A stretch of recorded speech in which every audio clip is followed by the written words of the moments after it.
여러분 안녕하십니까? 오늘은 복음반 6째 시간 마지막 시간입니다.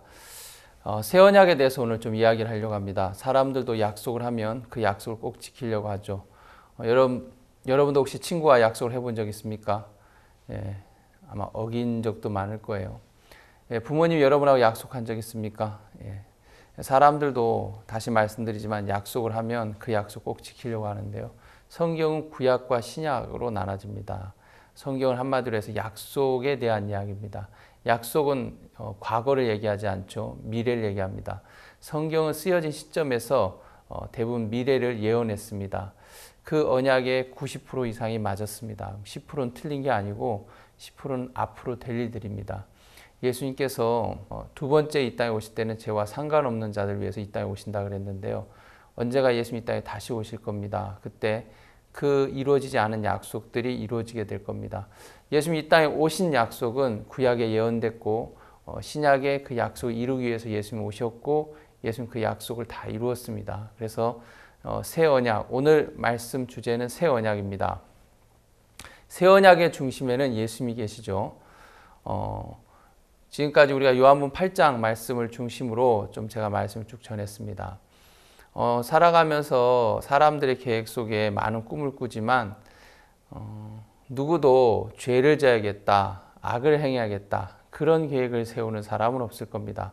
저도 학교 다녔을 때 생활계획표를 짜요.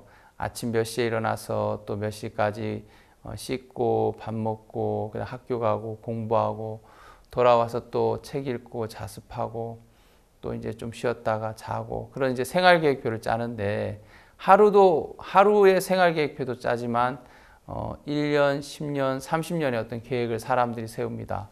그 계획 속에 어떤 사람도 내가 죄를 져서 감옥에 가야 되겠다. 그런 계획을 세우는 사람은 아무도 없습니다. 그렇죠? 여러분 혹시 그런 계획 세우지 않죠? 예, 그런 계획을 세우는 사람은 아무도 없어요.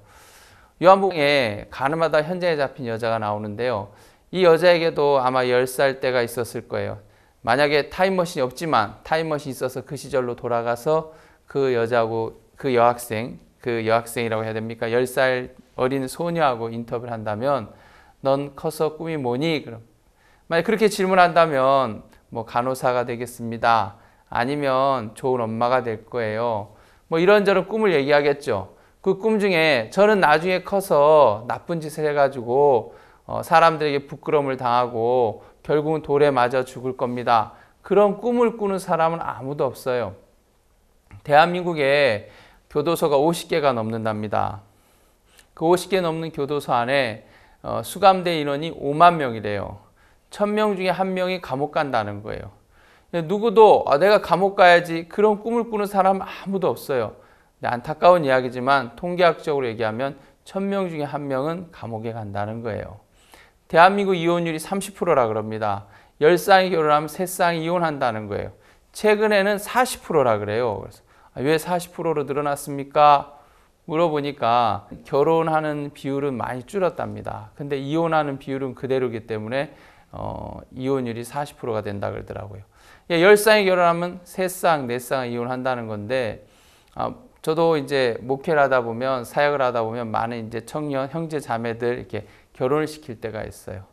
결혼할 때 어느 누구도 내가 이혼해야지라고 하는 사람은 뭐 교회 바깥에도 없고 안에도 없어요. 안타까운 일이지만 이렇게 이혼하는 사람들이 주변에 세상에 보면 종종 있더라고요. 교회 안에는 거의 없어요. 저희 교회는 0.1% 될까 말까 합니다. 여하튼 세상 사람들이 이렇게 살아가면서 이혼을 생각하고 결혼한 사람 한 명도 없을 것 같아요. 근데 안타까운 건 10쌍 중에 결혼하면 3쌍, 4쌍 이혼한다는 거예요. 예, 우리의 계획 속에는 불행이 없습니다. 우리의 계획 속에는 이렇게 감옥도 없고요. 우리의 계획 속에는 죄가 없습니다. 근데 살다 보면 원치 않은 길에 들었을 때가 참 많더라고요. 오늘 요한복음 8장에 나오는 간음죄에 잡힌 여자를 생각해 봐도 이 여자는 한 번도 자기가 이런 길을 갈 거라고 계획을 세우거나 꿈을 꾸지 않았을 겁니다. 근데 어느 날 죄의 유혹이 찾아왔고 이거 안 돼. 이러면 내가 돌에 맞아 죽어. 안 돼. 안 돼. 안 돼. 안 돼. 하는데 안 돼라는 생각보다도 그 죄의 힘이 더 크니까 끌려갔어요. 마치 뭐가 같냐면 큰 트럭, 뭐 8톤 트럭하고 작은 오토바이하고 서로 밧줄을 쇠를 이어가지고 당기면 어느 쪽으로 끌려가겠어요? 예, 당연히 그 큰 트럭에게 오토바이가 끌려가겠죠. 그와 똑같아요. 이 여자도 이건 나쁜 짓이야. 안 돼, 안 돼. 절대 안 돼. 그런데 어느 날 눈을 떠보니까 본의 아니게 죄를 짓게 되고 죄로 말미암아 사람들이 잡히게 됐고 돌에 맞아 죽을 위치까지 갔어요. 사람들이 이 여자를 잡았습니다. 이 여자를 끌고 갔습니다. 그냥 죽이기 아까워서 예수님 앞에 데리고 가자. 누가 입에서 나왔는지 모르겠지만 그 말이 나왔고 그 여자를 끌고 예수님 앞에 데리고 갔어요. 그리고 사람들이 이야기합니다. 예수여, 모세는 율법에 이러한 여자를 돌로 치라고 명할거니와 선생은 어떻게 말하겠나이까. 예. 외형적인 모습을 보면 사람들이 이 여자를 끌고 온 것처럼 보여요. 많은 사람들이 이 여자 머리카락을 잡았는지 손목을 잡았는지 막 끌고 왔어요. 모세는 율법에 이런 여자를 돌로 치라고 명할거니와 선생은 어떻게 말하겠나이까 하면서 주변에 많은 사람들이 이 여자를 끌고 밀치고 해서 예수님 앞에까지 왔어요. 예, 다시 말씀드립니다만 외형적인 모습은 사람들에 의해서 끌려온 것처럼 보이지만 실제로는 율법이 이 여자를 이렇게 끌고 온 거예요. 다시 보겠습니다. 뭐가요? 율법이, 간음하지 말라는 율법이 이 여자를 이렇게 끌고 왔단 말입니다. 법이 없다면 이 여자 끌려올 이유가 없죠. 그렇겠죠? 예, 법이 없다면 끌려올 이유가 없어요. 간음하면 돌에 맞아 죽어야 되는 법이 이 여자를 끌어온 거예요. 예전에 우리나라엔 통행금지법이 있었습니다. 그때는 밤 12시가 넘어서 돌아다니면 다 잡혀서 경찰서로 끌려왔어야 됐어요. 지금은 밤 12시 넘게 다녀도 잡힙니까? 안 잡힙니까? 안 잡혀요. 왜요? 법이 없으니까요. 통행금지법이 없단 말입니다. 새 법이 만들어지면서 통행금지법이 없어진 거예요. 하지만 옛날에 통행금지법이 있을 때는 밤 12시가 넘어서 돌아다니면 다 잡혀 끌려왔어요. 사람들에 의해서 이 여자 끌려온 것처럼 보이지만 실제로는 사람들이 이 여자를 끌고 온 것이 아니라 법이 이 여자를 끌어다가 예수님 앞으로 끌고 왔다는 겁니다. 예수님 앞에 온 이 여자, 이제 율법은 이 여자를 돌로 치라고 말했습니다. 예수님 뭐라고 말할까요? 사람들은 예수님의 입을 주목했어요. 뭐라고 말할까 하고. 예수님 돌로 쳐라 그래도 저분 죄인을 구원하러 왔다는데 거짓말이네. 죄인을 구원 못하네. 저 예수님 거짓말쟁이. 예수님 거짓말쟁이가 되고요.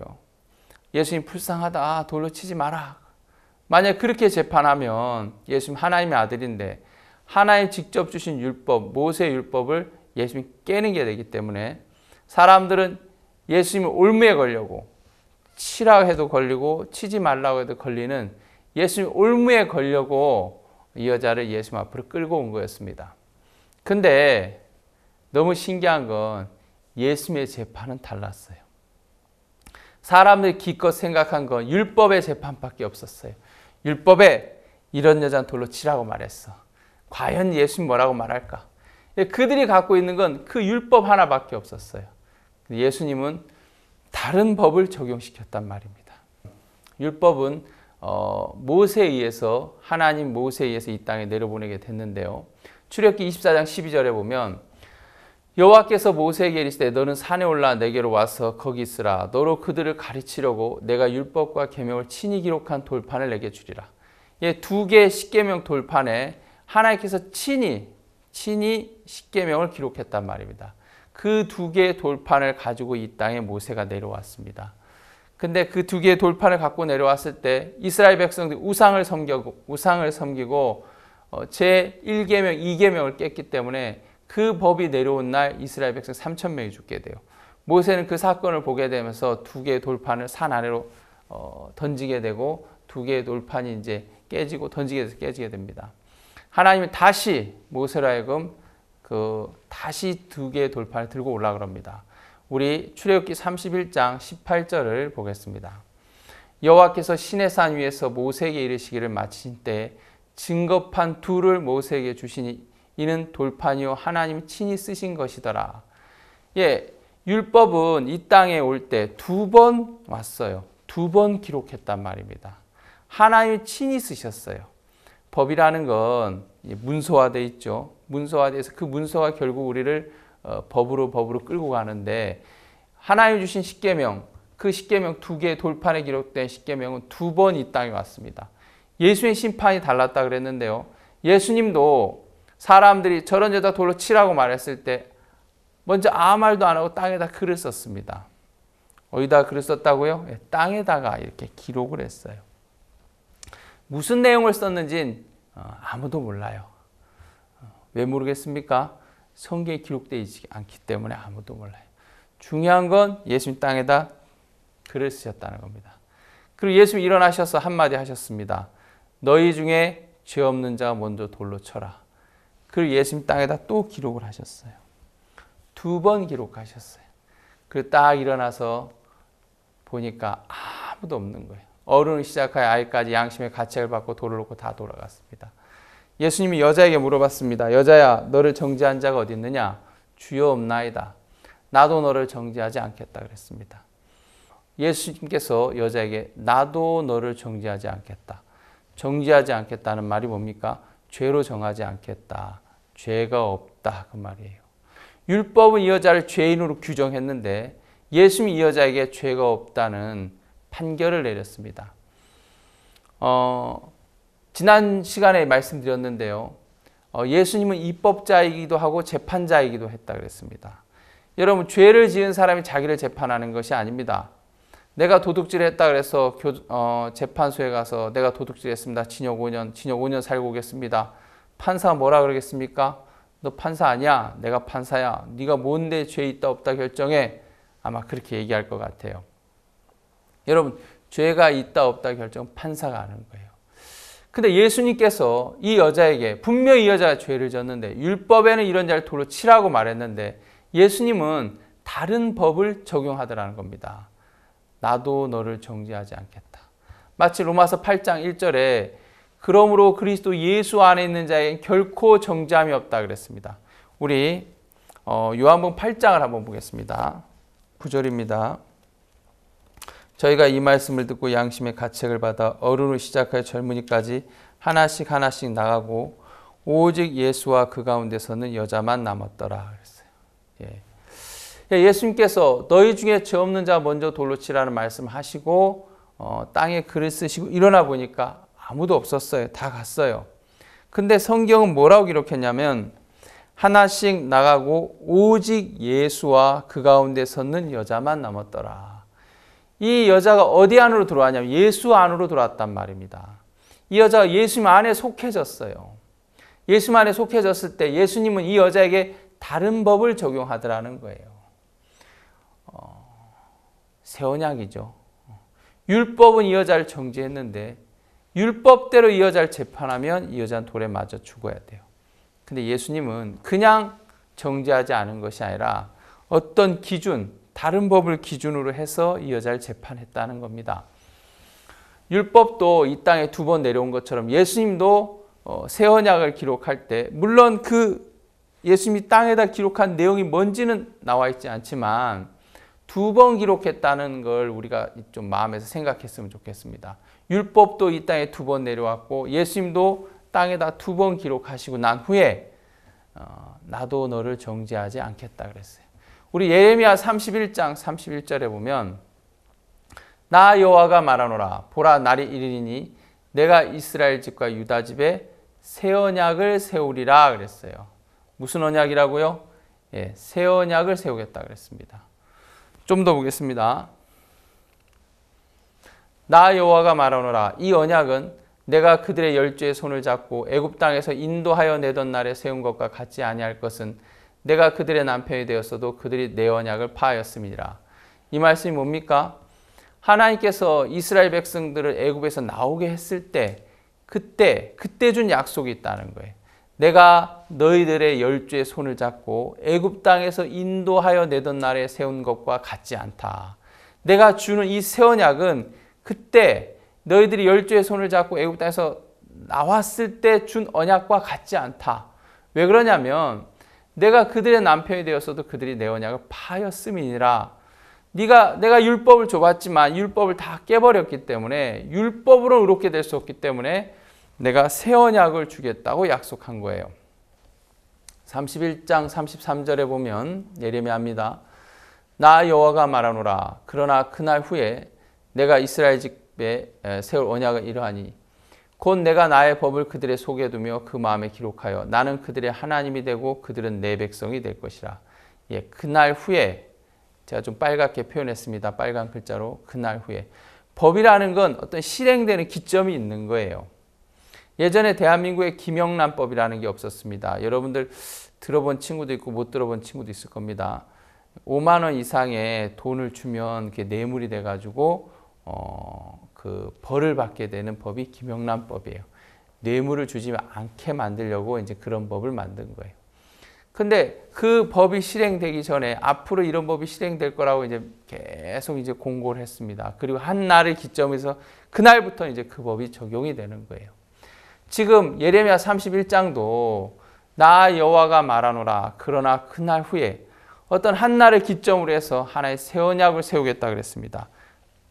좀 더 보겠습니다. 그들이 다시는 각기 이웃과 형제를 가리켜 이르기를 너는 여호와를 알라 하지 아니하리니 이는 작은 자로부터 큰 자까지 다 나를 알미니라. 내가 그들의 죄악을 사하고 다시는 그 죄를 기억지 아니하리라. 여호와의 말이니라. 예, 하나님께서 뭐라고 얘기했냐면 내가 그들의 죄악을 사하고 다시는 그 죄를 기억지 않겠다 그랬어요. 여러분 옛 언약하고 새 언약의 차이점이 뭐냐면 옛 언약은 모세로부터 온 언약은 우리가 잘해야 돼요. 거짓말 하지 말라. 예, 우리가 거짓말하면 안 돼요. 살인하지 말라. 우리가 살인하면 안 돼요.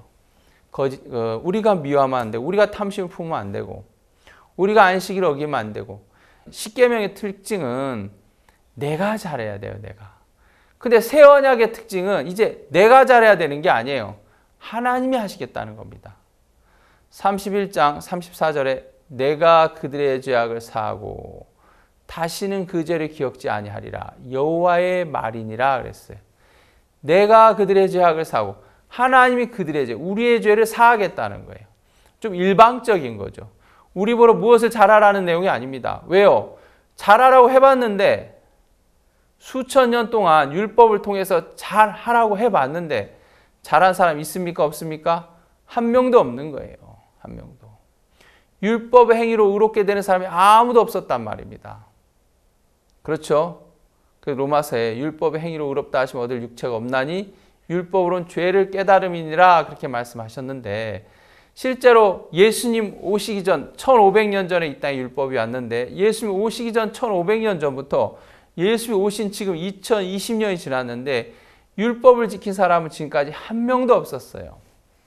그래서 옛 언약으로는 우리가 의롭게 되고 거룩하게 될 수 없기 때문에 하나의 새 언약을 주겠다고 한 거예요. 근데 새 언약의 특징은 우리가 뭘 잘하라는 게 아니에요. 김창영 네가 이렇게 잘해야 돼. 김시은 네가 이렇게 잘해야 돼. 우리가 못하기 때문에 하나님이 하나님 편에서 하겠다는 거예요. 내가 그들의 죄악을 사하고 다시는 그 죄를 기억지 아니하리라. 여호와의 말이니라. 하나님이 하시겠다는 겁니다. 그게 새 언약의 특징이에요. 근데 그날 이후로 그랬어요. 도대체 그날이 언제냐. 이미 여러분이 아시겠지만 그날은 예수 그리스도가 십자가에 못 박힌 그날을 얘기합니다.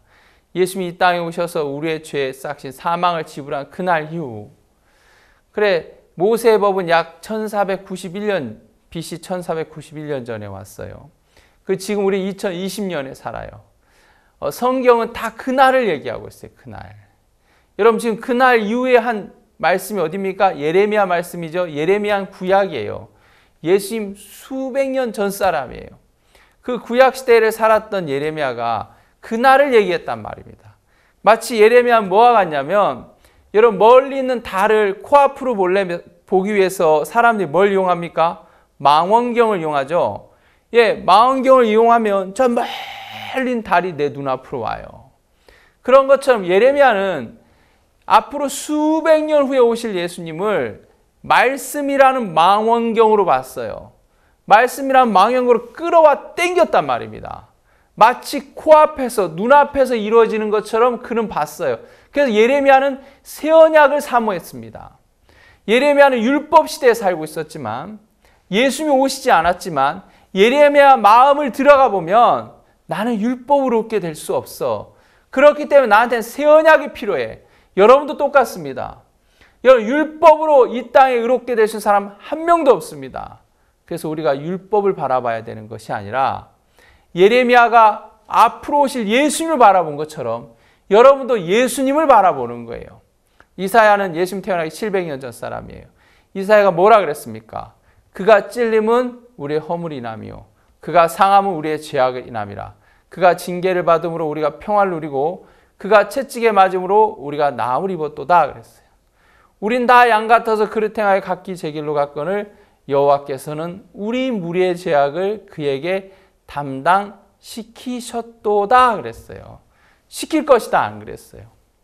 이사야의 입장에서 보면 예수님은 앞으로 700년 후에 오실 분이에요. 그렇다면 담당시키셨도다 해야 되는 것이 아니라 담당시킬 것이다. 그게 문법적으로 어법적으로 맞아요.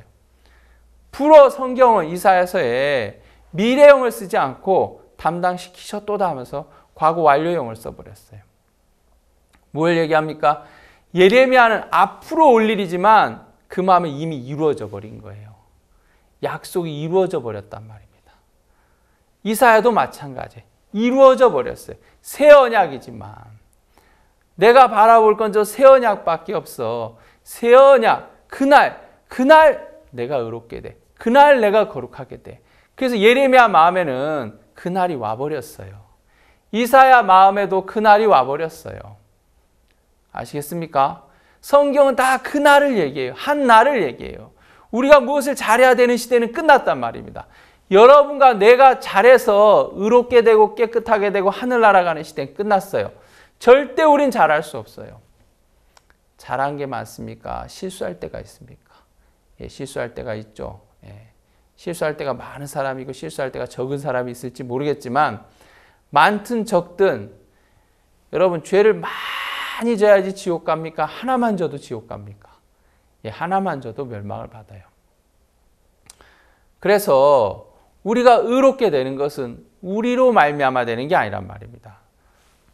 많은 구약의 선진들은 앞으로 오실 예수님을 사모했어요. 그가 와야 돼. 그가 와야 돼. 그가 오면 모든 게 해결돼. 그로 말미암아 하늘의 문이 열리고 그로 말미암아 우리가 의롭게 되는 거야. 그래서 예레미야가 새 언약을 얘기했단 말입니다.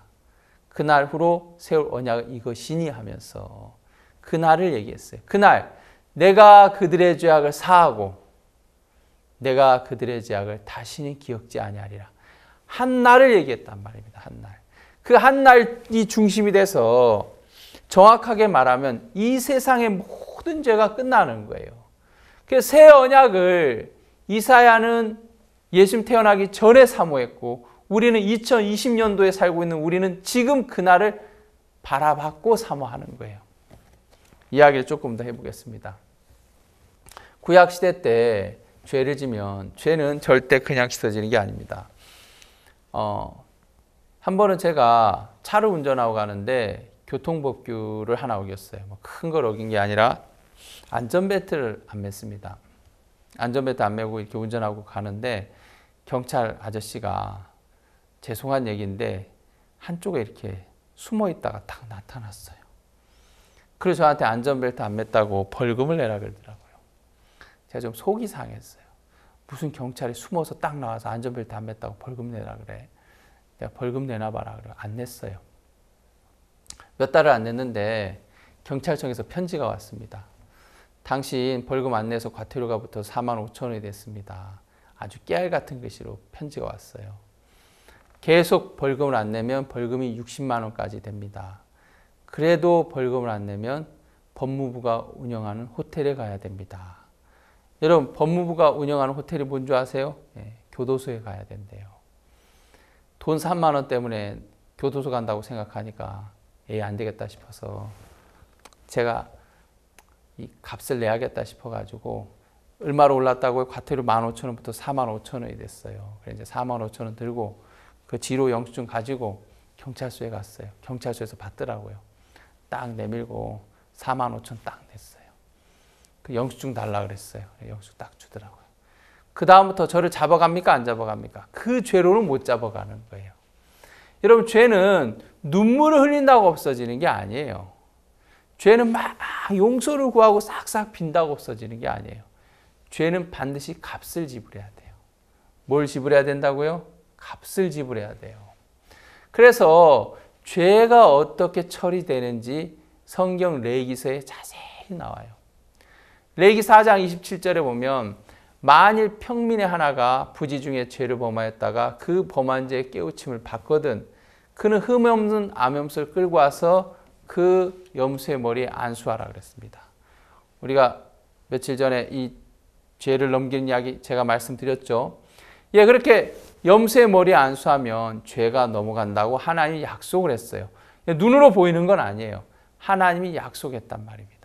그래서 이스라엘 백성들은 죄를 지을 때마다 흠 없는 암염소를 끌고 왔고 그 암염소 머리에 안수해서 죄를 넘기는 일을 했어요. 저 얼굴 표정 저렇게 웃는 거 보입니까? 해맑게 웃고 있죠. 예. 죄를 제보따를 들고 막 고민하고 오다가 하나님의 말씀대로 안수해서 죄가 염소에게 넘어가니까 얼마나 기뻐요. 내 죄가 넘어갔다 그런 것처럼. 여러분, 근데 말씀드렸던 것처럼 죄는 저렇게 끝나는 것이 아니라 죄값을 지불해야 돼요. 반드시 죄의 삭시 사망을 지불해야 된단 말입니다. 다시 이야기하는데요. 죄는 눈물로 씻어지는 게 아닙니다. 죄는 간절한 기도로 씻어지는 게 아니에요. 제가 벌금 안전벨트 안 매고 그 경찰관 앞에 막 싹싹 빈다고 그 죄가 처리되는 게 아니고요. 그 앞에서 눈물을 막 흘린다고 처리되는 것이 아니라 죄값을 내면 처리가 돼요. 반드시 죄값을 내야 돼요. 근데 죄의 싹시 뭐라고요? 사망이에요. 사망. 그래서 죄를 짊어진 흠없는 암염소를 번제소에서 잡아 그 피를 번제단 뿔에 바르고 그 짐승은 번제단에 넣어서 불태우라 그랬습니다. 왜 그 피를 뿔에 바르라고, 단뿔에, 번제단 뿔에 바르라고 했습니까? 예레미야 17장 1절에 보면 유다의 죄는 금강석 끝 철필로 기록되되 그들의 마음판과 단뿔에 새겨졌거늘. 죄를 짓게 되면 죄가 두 군데 기록이 되는데요. 하나는 우리의 마음판에 기록이 된대요. 여러분이 죄를 지면 마음에서 아마 뜨끔해 본 적이 있을 거예요. 아마 그때 죄가 기록됐나 봐요. 여하튼 죄를 짓게 되면 우리 마음판에 기록이 되고 또 한 군데 기록되는 곳이 있는데 저 단뿔에 기록된다고 했습니다. 그래서 죄의 싹신 사망의 흔적 피를 그 죄 때문에 죽은 염소의 피를 가지고 저 단뿔에 바르는 거예요. 김창영 목사가 지은 죄 때문에 이렇게 한 생명이 죽었습니다 하고 피를 발라요. 그렇게 피를 바르고 고기를 불태워서 제사를 지는 걸 속죄제라 그럽니다. 저렇게 속죄제를 통해서 우리의 죄가 씻어진다 하나님이 약속을 했어요. 전 구약시대에 그렇게 했어요. 아시겠습니까? 구약시대에 저렇게 했단 말입니다.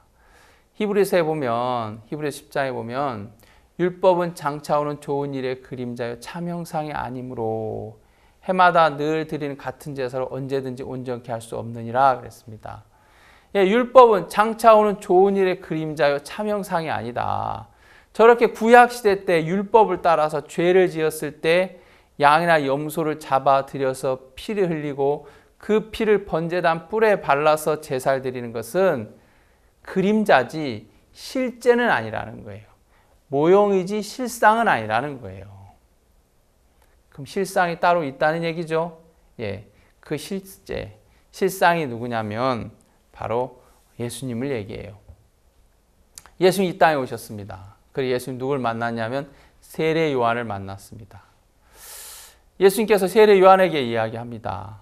이때 예수께서 갈릴리로서 요단강에 이르러 요한에게 세례를 받으려 하신대 하면서 예수님 세례 요한에게 가서 내게 세례를 다오라고 얘기합니다. 세례 요한이 깜짝 놀라죠. 보통 세례는 높은 사람이 낮은 사람한테 이렇게 베푸는 건데 예수님께서 세례 요한에게 세례를 받으려고 하니까 세례 요한이 말립니다. 안 됩니다. 내가 당신한테 세례를 받아야지. 내가 당신에게 세례를 베풉니까? 하면서 세례 요한이 거절을 하는 장면이 나와요. 여러분, 율법은 장차오는 좋은 일의 그림자 참 형상이 아니라 그랬는데 예전에 구약시대 때 양이나 소를 잡아 제사를 드리는 것은 그림자고 정말 그 양처럼 소처럼 이 땅에 오시는 분이 있다는 거예요. 이사야 53장 6절에 우리는 다 양 같아 그릇 행하여 각기 제 길로 갔거늘 여호와께서는 우리 무리의 죄악을 그에게 담당시키셨도다 그랬는데, 마치 내가 죄를 지었을 때 흠없는 어린 양이나 염소를 데려와서 그 흠없는 염소에게 죄를 넘긴 것처럼 하나님이 우리의 모든 죄를 넘길 제물로 이 땅에 누구를 보내셨냐면 예수님을 보냈다는 거예요. 여호와께서는 우리 무리의 죄악을 그에게 담당시키셨도다. 말씀으로만 담당시키셨도다라고만 한 것이 아니라 그 말씀 그대로 담당시키셨도다 하는 그 장면을 이루기 위해서 마태복음 3장이 기록됐습니다. 마태복음 3장에 예수님께서 세례 요한에게 다가와서 내게 세례를 다오 그랬어요. 마태복음 3장 15절에 예수께서 대답하여 가라사대 이제 허락하라. 우리가 이와 같이 하여 모든 의를 이루는 것이 합당하리라 하신대 이에 요한이 허락하는지라. 이제 허락하라. 우리가 이와 같이 하여 네가 나한테 세례를 베풀고 내가 세례를 받게 됐을 때 모든 의가 이루어진다는 거예요. 여러분, 모든 의가 이루어진다는 게 뭡니까? 하나님도 의롭고 예수님도 의롭고 우리도 의롭게 된다는 거예요. 그게 모든 의가 이루어지는 거예요. 하나님 아버지시죠. 하나님 아들 되신 예수님이죠. 그리고 하나님 가장 사랑하는 피조물 우리 인간. 하나님도 의롭고 예수님도 의로운데 우리는 아직 의롭지 않은 거예요. 그 모든 의가 이루어지려면 우리도 의롭게 돼야 된단 말입니다. 그래서 우리가 이와 같이 하여 모든 의를 이루는 것이 합당하니라. 네가 내게 세례를 베풀 때 모든 의가 이루어진다. 하나님도 의롭게 되고 예수님도 의롭고 인생도 인간도 의롭게 된다는 거예요. 그때 세례 요한이 깨달았어요. 그리고 예수의 머리에 안수하게 돼요. 여러분, 세례를 베풀 때 반드시 머리에 손을 얹고 안수를 하게 돼 있어요. 여러분, 나중에 세례식을 꼭 봐보세요. 세례식 할 때 꼭 안수하게 돼요. 안수는 뜻이 뭐라 그랬습니까? 전가된다, 넘긴다, 그 뜻이 있다 그랬죠. 아까 구약시대 때 흠없는 암염소 머리 안수할 때 죄가 넘어갔던 것처럼 세례 요한이 안수했을 때 이 세상 모든 죄가 예수님에게로 넘어가게 됐어요. 이 장면 보이시죠? 세례 요한이 이제 예수님 머리에 손을 얹고 이렇게 안수하는 거예요. 예수님 말씀했죠. 우리가 이와 같이 하여 모든 의가 이루어지는 것이 합당하니라. 우리의 죄가, 세상 죄가 예수님에게 다 넘어갔기 때문에 우리의 모든 의가 이루어지기에 부족함이 없었단 말입니다. 그러면 여러분의 죄는 여러분에게 있습니까? 예수님에게 있습니까? 예수님에게 있는 거예요. 세상 죄에서 빠지는 죄 있어요? 윗상자 인간세자인데 인간들이 살아가면서 짓는 죄가 세상 죄예요. 우리가 아까 그날 이후로 세울 언약이라 그랬죠. 그날 예수님이 세상 죄를 다 짊어지시고 우리를 위해 십자가에 피 흘려 돌아가신 그날 세례 요한 예수님 머리에 안수할 때 세상 모든 죄가 다 넘어갔단 말입니다. 현재의 죄, 과거의 죄, 미래의 죄, 이스라엘 사람이 지은 죄, 미국 사람이 지은 죄, 세상 죄에서 빠지는 죄가 있습니까? 하나도 없어요. 세상 죄, 모든 죄 다 똑같은 말이에요. 구약 시대 때 양이나 염소의 제사로 죄를 씻은 것은 그림자예요. 그림자란 말입니다. 그건 참 형상이 아니에요. 히브리서 9장을 한번 보겠습니다. 9장 11절. 그리스도께서 장래 좋은 일에 대제사장으로사 손으로 짓지 아니한 곧 이 창조에 속하지 아니한 더 크고 온전한 장막으로 말미암아 염소와 송아지의 피로 아니하고 오직 자기 피로 영원한 속죄를 이루사 단번에 성소에 들어가셨느니라. 레위기서는 그림자고 참 형상이 아니고요. 레위기서에 있는 속죄 제사는 그림자고 참 형상이 아니고 실제 참 형상, 실상은 누구냐면 예수님이란 말입니다. 예수님께서 저 세상 죄를 다 짊어지시고 이 창조에 속하지 아니한 더 크고 온전한 장막, 구약시대 때 레위기서의 제사는 성전, 성막에서 이루어졌어요. 모세가 하늘에 있는 성막을 보고 이 땅에 그대로 만든 게 이 땅의 성막이에요. 아시겠습니까? 하늘에 있는 성전을 보고 그 모양 그대로 만든 게 이 땅의 성막이란 말입니다. 그건 모형이고 실상은 저 하늘에 있는데 저 하늘에 있는 저 영원한 세상에 있는, 영원계에 있는, 하늘나라에 있는 하나님에게 속해 있는 창조에 속하지 않은 더 크고 온전한 장막은 염소와 송아지의 피로는 안 돼요. 누구의 피가 필요합니까? 바로 예수님의 피가 필요한 거예요. 보라, 세상 죄를 지고 가는 하나님의 어린 양이로다 그랬어요. 예수님을 소개할 때 세례 요한이 예수님 세례를 받고 그 다음날 걸어가는 예수님을 보면서 보라, 세상 죄를 지고 가는 하나님의 어린 양이로다. 우리의 죄가 다 넘어갔어요. 요한복음 1장 29절에 세례 요한이 이튿날 예수께서 자기의 나오심을 보고 가로되 보라, 세상 죄를 지고 가는 하나님의 어린 양이로다 그랬어요. 그럼 예수님 등 뒤에 세상 죄가 짊어졌어요. 요한복음 1장에 예수님이 그 죄를 짊어지고 걸어가고 있습니다. 걸어가다가 요한복음 8장에서 누굴 만났습니까? 간음죄에 잡힌 여자를 만난 거예요. 모든 사람들 이 여자 더러운 여자, 악한 여자, 이런 여자는 돌로 쳐야 돼 다 정죄하고 있는데 그 여자의 죄가 그 여자에게 있습니까? 예수님에게 넘어왔습니까? 예, 우리의 눈에는 그 여자에게 있는 것처럼 보이지만 하나님의 눈에는 이미 예수님에게 넘어갔단 말입니다. 예수님도 그 여자 마음을 보니까 그 여자 죄가 그 여자에게 있습니까? 예수님 등 뒤에 있습니까? 예수님 등 뒤에 있는 거예요. 보라, 세상 죄를 지고 가는 하나님의 어린 양이로다. 예수님은 세상 죄를 짊어지면서 여행을 했어요. 만나는 사람들한테 이야기하고 싶었어요. 너 죄 너한테 없고 나한테 있어. 그렇죠? 그 예수님 우리를 만나고도 얘기하고 싶은 거예요. 김창영, 너의 죄 너한테 없어. 나한테 있어. 아시겠습니까? 이 가운데 혹시 김선영이라는 이름을 가진 학생이 있습니까? 김선영, 너의 죄 너한테 없어. 나한테 있어. 예, 그렇게 말씀하는 거예요. 예수님께서 요한복음 1장에 세상 죄를 짊어지고 걸어갔습니다. 요한 8장에서 가늠하다 현장에 잡힌 여자를 만난 거예요. 그 여자의 죄가 그에게 있습니까? 예수님에게 있습니까? 예수님에게 있단 말입니다. 예수님 그 죄를 짊어지시고 이 땅에 속하지 아니한 더 크고 온전한 장막으로 말미암아 염소와 송아지의 피로 아니 오직 자기 피로 영원한 속죄 이루사 단번에 성소에 들어가셨느니라. 그 말씀 그대로 예수님 십자가에 높이 달려서 피를 흘려 돌아가셨단 말입니다. 그 피를 가지고 하늘나라 성전에 올라가서 하늘나라 성막에 올라가서 더 그 온전한 그 장막에서 하늘나라 성전에서 예수님의 피로 우리의 죄를 영원히 의롭게 하셨다는 말씀입니다. 아시겠습니까? 여러분의 죄가 여러분에게 있습니까? 예수님에게 있습니까? 예수님에게 있는 거예요. 그래서 히브리서 10장 10절은 이 뜻을 쫓아 예수 그리스도의 몸을 단번에 들이심으로 말미암아 우리가 거룩함을 얻었노라 그랬어요. 여러분, 예수의 몸을 단번에 드렸다 그랬습니다. 왜 몸을 단번에 드렸습니까? 그 몸에 우리의 죄가 다 담겼기 때문인 거예요. 우리가 거룩하게 된 것이 우리의 기도로 말미암아 거룩하게 됐다고 안 했어요. 우리의 자백으로 말미암아 거룩하게 됐다고 안 했습니다. 우리의 성실로 열심으로 말미암아 거룩하게 됐다고 안 했어요. 만약 우리의 열심으로 거룩하게 됐다면 얼마나 불안해요. 우린 열심 내다가도 열심을 버릴 때가 있잖아요.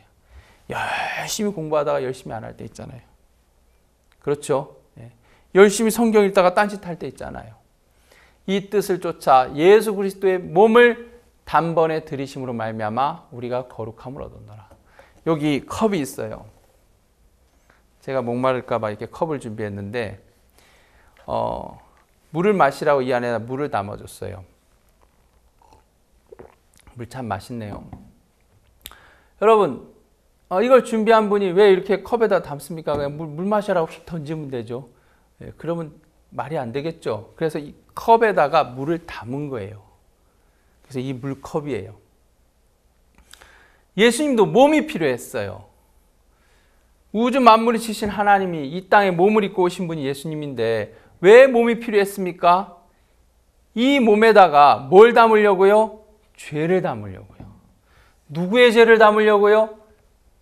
여러분과 나의 죄. 예레미야와 이사야와 아담과 모세와 세상 모든 사람들의 죄를 담기 위해서 이 몸이 필요했단 말입니다. 아시겠습니까? 그럼 여러분의 죄가 여러분에게 있습니까? 예수님 몸에 있습니까? 간음죄에 잡힌 여자의 죄가 간음죄에 잡힌 여자에게 있습니까? 예수님 몸에 있습니까? 예수님 몸에 있는 거예요. 그래서 이 뜻을 쫓아 예수 그리스도의 몸을 단번에 들이심으로 말미암아 우리가 거룩함을 얻었노라.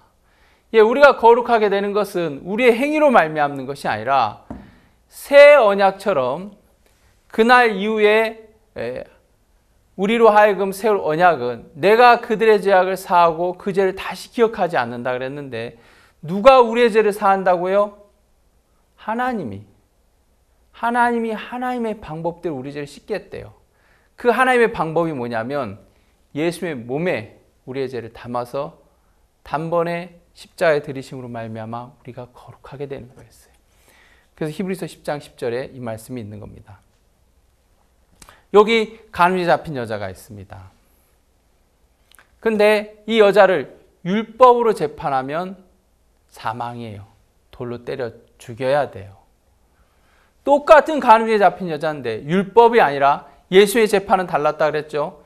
예수님의 재판은 희생이고 사랑이고 은혜예요.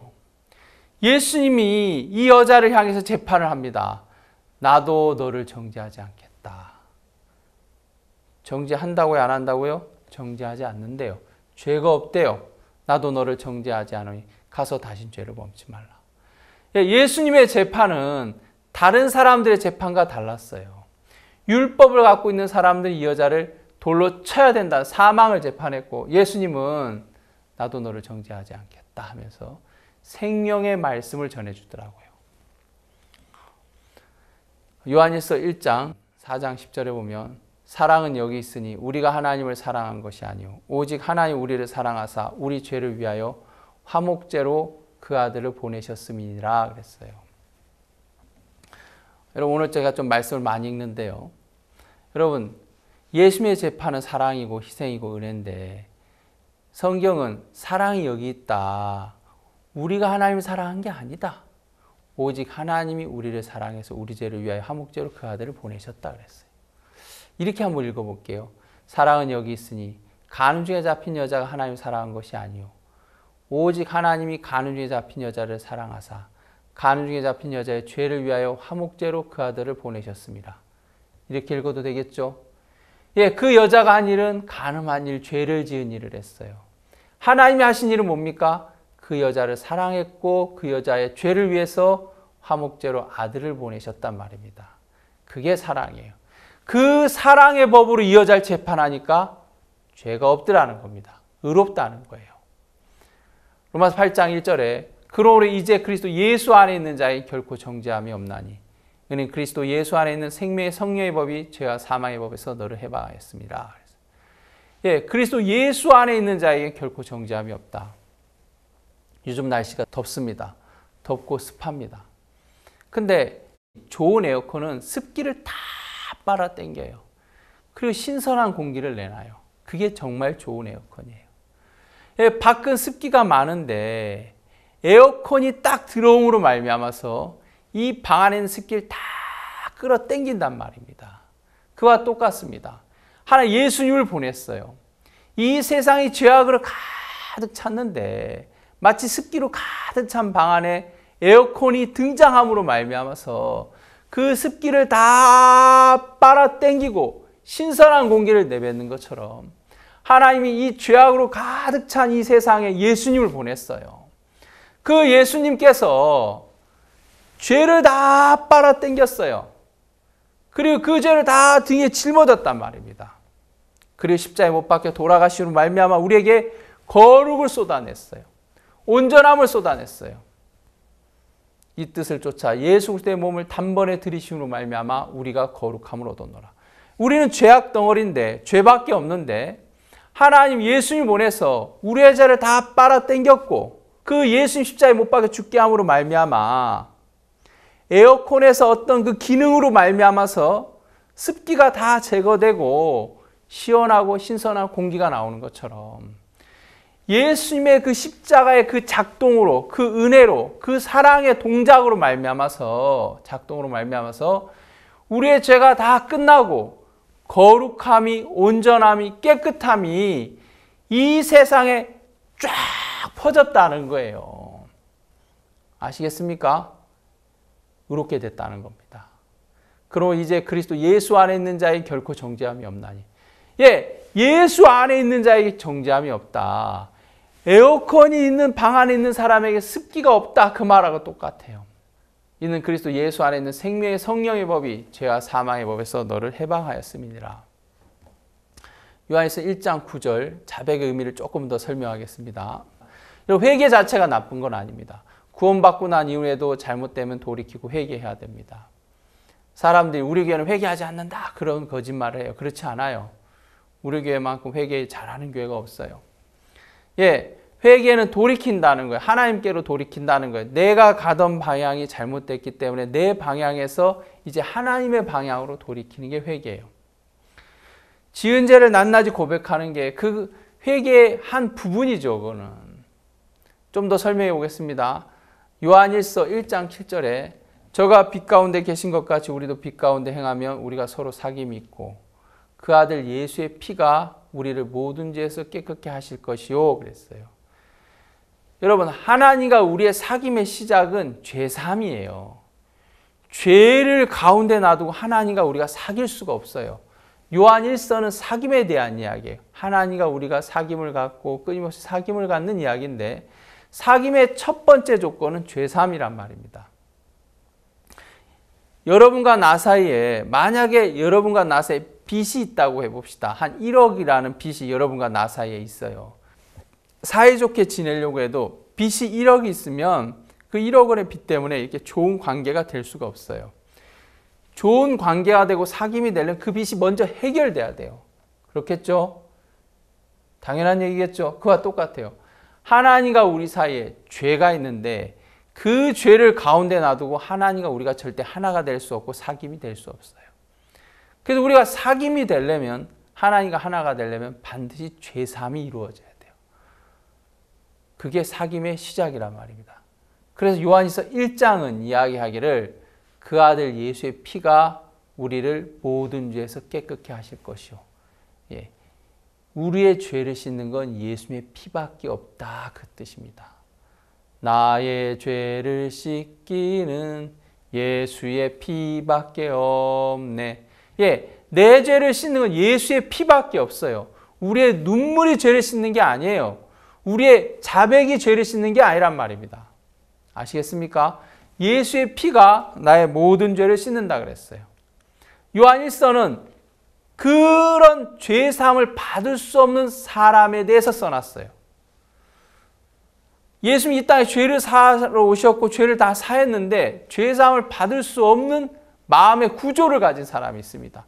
누구냐면 만일 우리가 죄 없다 하면 난 죄 없어. 난 원래 태어날 때부터 죄가 없어. 그 사람은 죄사함 받을 수 없어요. 저희 목사님 한 분이 계신데 물론 여러 목사님이 계십니다만 고향에 어머님이 구원을 받으면 좋겠는데 구원을 안 받는 거예요. 어머니도 하나님 믿으셔야 돼요. 알았다. 내가 천천히 믿을게. 어머니도 마음에 죄가 있잖아요. 내가 뭔 죄가 있어? 나 죄 없어. 그분은 그 마음은 구원받을 수 없는 말이에요. 그 마음은 구원받을 수 없는 마음이란 말입니다. 나 죄 없어. 내가 무슨 죄를 졌어? 이 시골에서 이 섬에서 땅 파먹고 사는 노인 내가 뭔 죄를 져? 난 죄 없다. 만일 우리가 죄 없다고 말한다면 그 사람은 죄 사함을 받을 수 없다는 거예요. 그게 요한일서 1장 8절이에요. 만일 우리가 죄 없다 하면 스스로 속이고 또 진리가 우리 속에 있지 아니할 것이요. 죄 사함을 받을 수 없는 마음의 구조를 가진 사람. 나 죄 없어. 난 태어날 때 내가 뭔 죄를 그렇게 졌다고? 난 죄 없어. 이 사람, 그리고 또 어떤 사람? 요한일서 1장 10절에 만일 우리가 범죄하지 아니하였다 하면 나는 죄를 지은 적이 없어.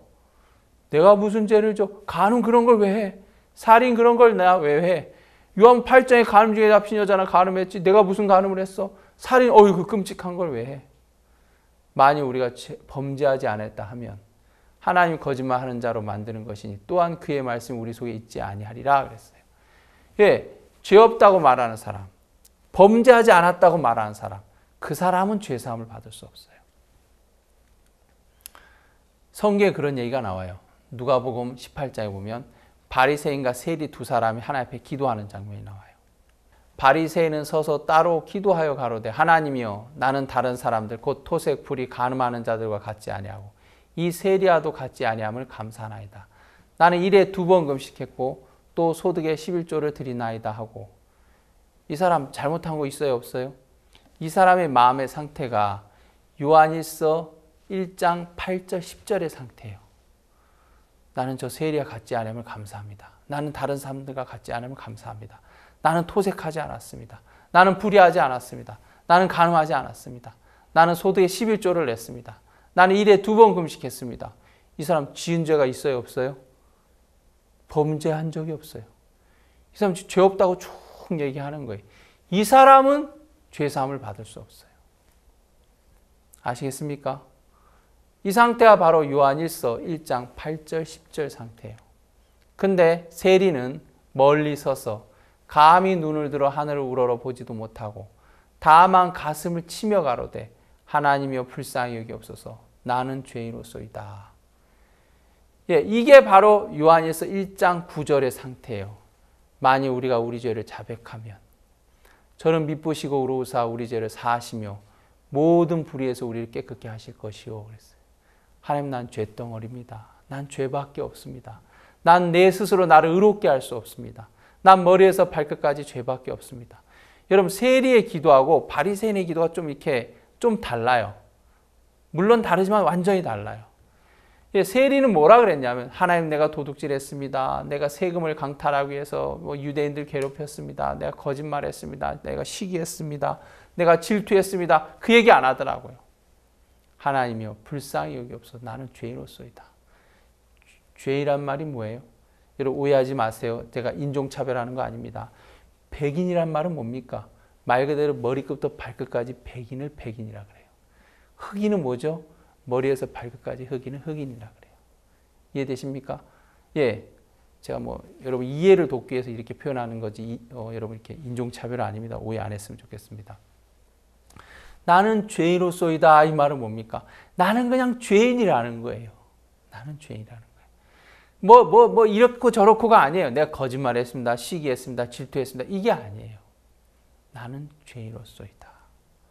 나는 머리에서 발끝까지 죄밖에 없습니다. 내 스스로 나를 의롭게 할 수 없습니다. 이 상태가 만일 우리가 우리 죄를 자백하면 그때서부터 누가 일을 한다는 거예요? 하나님이 일을 하신다는 거예요. 저는 미쁘시고 의로우사 우리 죄를 사하시며 누가 우리 죄를 사합니까? 예수님이. 여러분이 여러분의 죄를 사합니까? 예수님이 여러분의 죄를 사합니까? 예수님이 여러분의 죄를 사하신다는 거예요. 저는 미쁘시고 의로우사 우리 죄를 사하시며 모든 불의에서 우리를 깨끗게 하실 것이요. 예, 하나님이 예수님이 우리의 죄를 사하고 우리 모든 불의에서 우리를 깨끗게 하신다 그랬어요. 이게 새 언약이라는 겁니다. 여러분 우리가 의롭게 되는 것은 율법으로 의롭게 되는 것이 아닙니다. 새 언약으로 의롭게 되는 거예요. 새 언약 뭐라고 그랬습니까? 내가 그들의 죄악을 사하고 다시는 그들의 죄를 기억지 아니하리라. 이게 새 언약이에요. 하나님께서 직접 우리의 죄를 사하시고 하나님 우리의 죄를 기억하지 않는다는 거예요. 예, 세리가 뭐라고 나갔습니까? 내가 도둑질 안 했습니다. 내가 거짓말 안 했습니다. 내가 충성했습니다. 그게 아니고 나는 죄밖에 없습니다. 그래서 내가 내 아들 예수를 보낸 거야. 너 죄밖에 없지. 너의 죄를 예수님의 육체, 예수의 육체에 다 담았어. 그 육체에 다 담고 내가 그 육체를 십자가의 못방으로 말미암아 너의 죄를 다 사했어. 내가 널 의롭게 했어. 내가 널 거룩하게 했어. 여러분 거룩하게 됐습니까? 여러분으로 말미암아 거룩하게 됐습니까? 하나님으로 말미암아 거룩하게 됐습니까? 예, 하나님으로 말미암아 우리가 거룩하게 된 거예요. 누가 의롭다함을 얻었다고요? 바리새인이 아니고 세리가 의롭다함을 얻었어요. 나의 자녀들아 내가 이것을 너에게 쓰면 너희로 죄를 범치 않게 하려 함이라. 만일 누가 죄를 범하면 아버지 앞에서 우리에게 대언자가 있으니 곧 의로우신 예수 그리스도시라. 요한일서 2장 1절의 시작은 이렇게 나옵니다. 예, 요한일서 쓴 목적은 사귐이라 그랬죠. 첫 번째 사귐의 조건은 우리의 죄를 씻는 거예요. 근데 그 죄는 예수의 피로만 씻어진다 그랬습니다. 그 피가 우리의 죄를 다 씻었어요. 나의 자녀들아 내가 이것을 너에게 쓰면 너희로 죄를 범치 않게 하려 함이라. 네가 구원을 받았는데 나는 네가 죄를 짓길 원하지 않는다는 거예요. 만일 누가 죄를 범하면, 구원받고 나서도 혹 죄를 범하게 되면 아버지 앞에서 우리에게 대언자가 있으니 곧 의로우신 예수 그리스도시라. 요한일서 2장 1절은 다시 예수님을 소개합니다. 만일 누가 죄를 졌냐? 그러다면 네가 또 울고 불고 또 뭘 해라가 아니에요. 이 말씀을 제가 이렇게 써봤어요. 한번 보세요. 만일 죄를 범하면 우리 죄를 자백케 하고 우리 죄를 사하시며 모든 불의에서 우리를 깨끗게 하실 것이요. 요한일서 2장 1절에 이렇게 나옵니까? 아니에요. 만일 죄를 범하면 우리 죄를 자백케 하고 우리 죄를 사하시며 모든 불의에서 우리를 깨끗게 하실 것이요. 요한일서 2장 1절에 이렇게 나오지 않았어요. 다시 볼게요. 만일 죄를 범하면 아버지 앞에서 우리에게 누가 있다고요? 대언자가 있으니 곧 의로우신 예수 그리스도시라. 여러분 구원을 받았습니까? 여러분 혹 죄를 졌습니까? 우리에게 누가 있다고요? 대언자가 있으니. 하나님 옆에 우리를 향한 대언자가 있대요. 하나님, 저 김창용 또 죄를 졌습니다. 아이고 어쩌겠습니까? 근데 내가 저 김창용 영원히 의롭게 했습니다. 이 손에 못자국 보십시오. 이 가슴에 창자국 보십시오. 이 발에 못자국 보세요. 머리에 가시 면류관 자국 보세요. 김창용 또 죄를 진 거 사실이지만 내가 영원히 의롭게 했습니다. 예, 내가 죄를 범하면 아버지 앞에서 우리에게 대언자가 있으니 곧 의로우신 예수 그리스도시라. 대언자가 없는 사람들은 자기가 막 변론해야 돼요. 하나님, 내가 죄 안 지려고 했는데 내가 또 죄를 졌습니다. 하나님 용서해 주세요. 이 사람 자기가 다 대언하고 자기가 다 변론해야 돼. 자기가 다 해야 돼요. 여러분 구원을 받았습니까? 여러분 죄사함을 받았습니까? 여러분 의롭게 됐습니까? 아멘. 여러분 의롭게 됐습니다. 근데 구원받고 나서 우리가 죄를 범했을 때 아버지 앞에 우리에게 대언자가 있대요. 그 대언자가 우리를 향해서, 하나님을 향해서 대언해 준다는 겁니다. 요한일서 2장 2절에 저는 우리 죄를 위한 화목제물이니 우리만 위할 뿐 아니요 온 세상의 죄를 위하심이라. 다시 한 번 더 얘기하죠. 우리의 대언자 되신 예수님께서 우리 죄를 위한 화목제니 우리만 위할 뿐 아니요 온 세상의 죄를 위하심이라 그랬어요. 그분이 우리의 대언자라는 거예요. 그 대언자 되신 예수님께서 우리를 향해 영원히 이롭다고 얘기합니다. 성경을 조금만 더 보겠습니다. 이는 하나님께서 그리스도 안에 계시사 세상을 자기와 화목하게 하시며 저희의 죄를 저에게 돌리지 아니하시고 화목하게 하는 말씀을 우리에게 부탁하셨느니라. 제가 이 말씀을 찾은 이유는요. 저희의 죄를 저에게 돌리지 않았다. 김창영의 죄를 김창영에게 돌리지 않았다. 간음중에 잡힌 여자의 죄를 간음중에 잡힌 여자에게 돌리지 않았다. 그 말이에요. 그럼 도대체 이 죄를 누구에게 돌렸습니까? 고린도후서 5장 21절에 하나님 죄를 알지 못하신 자로, 바로 예수님 얘기하죠. 죄와 상관없는. 죄를 알지도 못하신 자로 우리를 대신하여 죄를 삼으신 것은, 죄를, 우리가 지은 죄를 우리에게 안 돌리고 우리의 죄를 대신하여 예수님에게 뒤집어 씌웠다는 거예요. 우리를 대신하여 죄를 삼으신 것은 우리로 하여금 저희 안에서 하나님의 의가 되게 하려 하심이니라. 조금 어려운 말이죠. 간단한 말로요. 죄는 우리가 졌는데 그 죄를 예수님에게 뒤집어 씌운 것이 하나님의 의래요. 그게 하나님의 일하신 거래요. 이해되세요? 그게 하나님의 의고 하나님의 일하신 거예요. 죄는 우리가 졌는데 우리의 죄를 우리에게 안 돌리고 누구에게 다 돌렸다고요?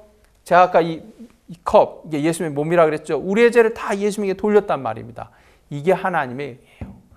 내가 잘한 건 내 의고 하나님이 잘한 건 하나님의 의예요. 내가 거짓말하고 내가 도둑질 안 한 건 내 의고 하나님이 예수님에게 우리 죄를 다 뒤집어 씌운 건 그건 하나님이 잘한 거예요. 그건 하나님의 의예요. 그래서 우리가 하늘나라 가는 것은, 구원을 받는 것은 내가 잘한 나의 의로 구원을 받는 것이 아니라 하나님이 잘한 하나님의 의로 구원을 받는 거예요.